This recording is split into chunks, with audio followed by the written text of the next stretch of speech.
कितनी energy stored होगी when the capacitor is in charge.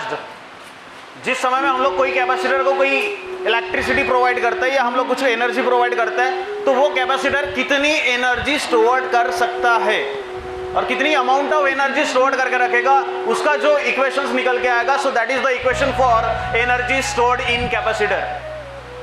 कोई भी अगर कैपेसिटर हो, कैपेसिटर देखिए जैसे हम, it is equivalent to the battery. जैसे हमारी बैटरी काम करती है डीसी सोर्स वाली, कि मान के चले कि अभी ये हमारा कैपेसिटर है, ये पॉजिटिव टर्मिनल या नेगेटिव टर्मिनल, अगर मैं इसको कोई बैटरी से कनेक्ट कर दूं डीसी सोर्स से, तो ये डीसी सोर्स में क्या होता है, एनर्जी। हमारी जो बैटरी होती है, बैटरी में क्या होती है, एनर्जी।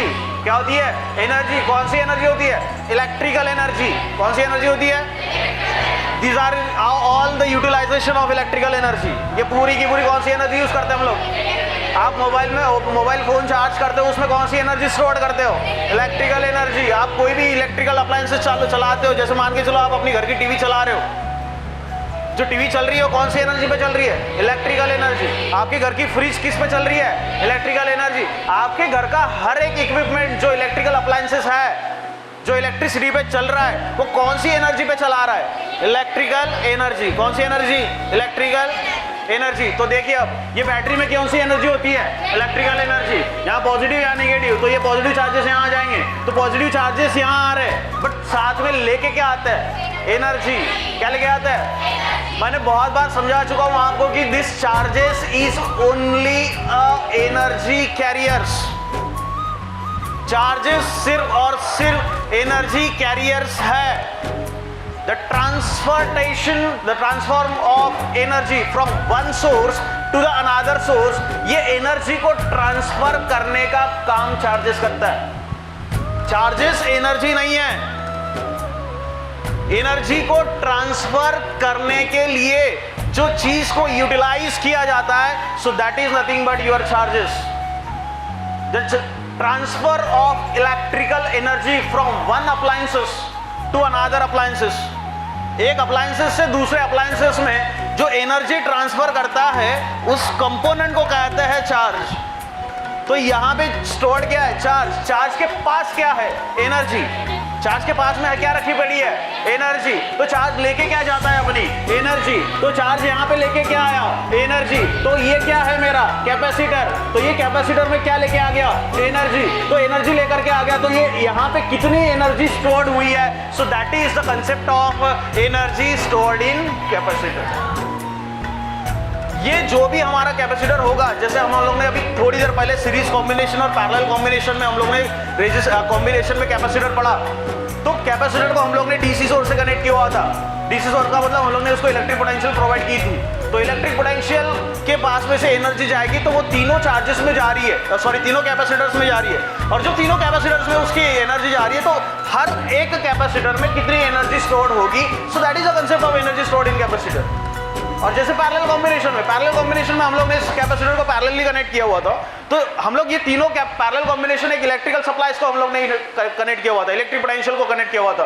तो ये जो इलेक्ट्रिक पोटेंशियल है, तो ये इलेक्ट्रिक पोटेंशियल ये तीनों पैरेलल कॉम्बिनेशन को कितनी एनर्जी प्रोवाइड करेगा। So that is the concept of that is energy stored in capacitor. So it means that when the capacitor is connected to the any electrical appliances या otherwise any electrical source, कोई भी electrical source को अगर मैं capacitor connect कर दूं, तो वो इलेक्ट्रिकल सोर्स से कैपेसिटर अपने पास में कितनी एनर्जी स्टोर्ड करके रखता है। So that is the concept of energy stored in capacitor.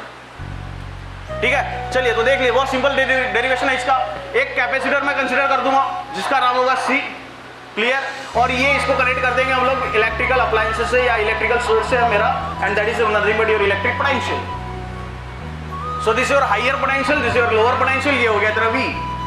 ये कैपेसिटर है, तो मान के चलिए यहां से करंट फ्लो करेगा I, ठीक है। तो according to definition of capacitor C is equal to Q upon V होता है, clear. So this is definition for capacitor. तो C is equal to Q upon V। So where अगर मैं यहां कैपिटल Q ले लूं, so this is capital Q क्या denote करता है, नेट चार्ज। अगर मैं एक चार्ज के लिए बात करूं, तो ये अगर C इज इक्वल टू हो जाएगा small q divided bye V, clear. हम लोग इसको कैपिटल Q लेकर भी सॉल्व कर सकते हैं, ऐसा कुछ नहीं है। Small q divided by v, तो ये चार्ज तेरा रिप्लेस हो गया स्मॉल q में, ठीक है। तो यहां से मैं बना लूं तो q इज इक्वल टू हो जाएगा तेरा c इंटू v,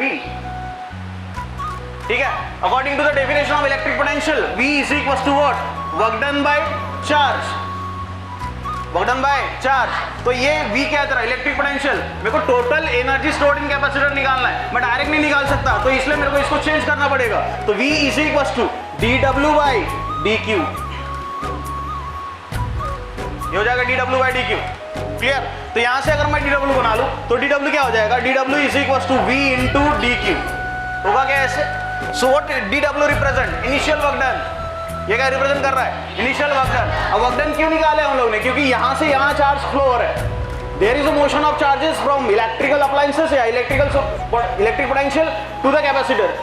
जब चार्ज यहां से यहां डिस्प्लेस हो रहा है एंड एनर्जी यहां स्टोर हो रही है, so there is a motion of charges, and when there is a motion of charges it means that there is amount of work done. तो टोटल वर्क डन पहले direct calculate नहीं किया जाता, so we consider that is initial work done. सो dW is equal to what, V into dQ।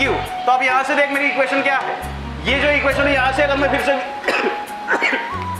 V का equation बना तो V is equal to क्या हो जाएगा, Q डिवाइडेड बाय C, होगा ना ऐसे, ठीक है। तो यहाँ V का इक्वेशन पुट कर देता हूं, तो dW आ गया मेरा, dW क्या आ गया, dW is equal to Q divided by C into dQ। अरे होगा क्या ऐसे, ठीक है। ये क्या निकला मेरा, initial work done, total work done निकाल दूं मैं पहले। अच्छा, एनर्जी निकालने के लिए मेरे को डायरेक्ट एनर्जी कैलकुलेट होगी क्या, नहीं, energy stored in the form of work done, तो मेरे को पहले क्या निकालना पड़ेगा, वर्क डन, और वो वर्क डन को किस में बदल दूंगा मैं, एनर्जी में, तो इसलिए मैं क्या कैलकुलेट कर रहा हूँ, work done. So this is what, initial work done, calculate the final work done, W is equal to integration of initial work done, so it's a dW। अब ये कैपेसिटर फुल्ली डिस्चार्ज है मान के चले, तो इसके ऊपर चार्जेस कितने, 0, चालू कहां से होगा, 0, फुल्ली चार्ज हो गया, कैपिटल Q, समझा। It starts from 0, ends at capital Q. So again work done is equals to integration of dW Q divided by C into dQ. What is C? Capacitance of capacitor, ठीक है।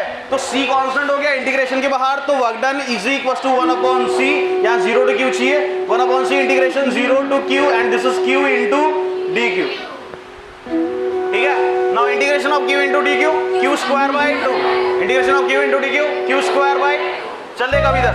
सो work done is equal to 1/C integration is Q square divided by 2, starting from 0 to capital Q, capital Q is total charge, ठीक है। हाँ, now formula for putting the limits, upper limit minus lower limit.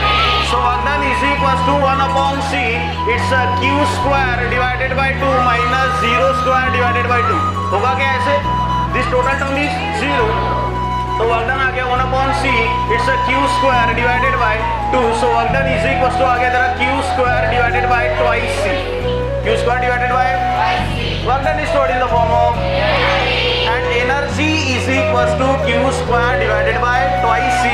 So this is the equation for energy stored in capacitor. क्या बहुत easy है, अरे क्या बहुत easy है, चल देख फट से देख।